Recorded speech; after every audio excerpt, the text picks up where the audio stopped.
nous constatons que c'est un conflit d'intérêts énorme. Comment comprendre qu'un particulier va loger un ministère? Et je ne sais pas comment pendant toutes ces années on a pu entretenir une telle situation où l'État est obligé de débourser des milliards, 20, 30, 40 milliards de francs CFA pour les loyers.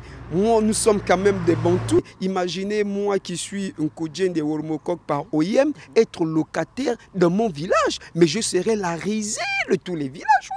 Commencer à venir voir l'un de mes frères au village, lui dire est-ce que je ne peux pas louer une maison pour le séjour que je viens passer chez vous. Mais c'est une honte.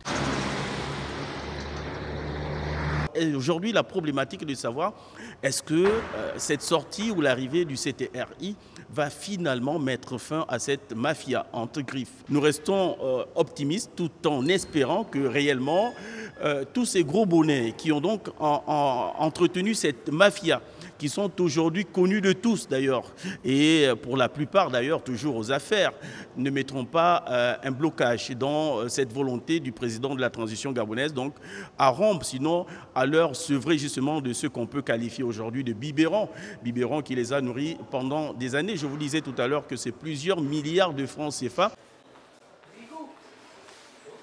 Les enquêtes doivent être menées.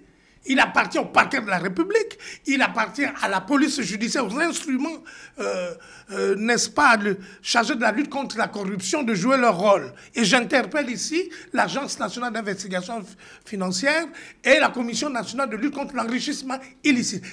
Il s'agit de ces deux mécanismes qui doivent jouer leur rôle et qui doivent mener une lutte implacable contre ces organisations criminelles, contre ces criminels financiers, ces prédateurs. Et la Cité de la démocratie, qui était vraiment l'épicentre de l'organisation des événements au Gabon, a été détruite sans aucune explication.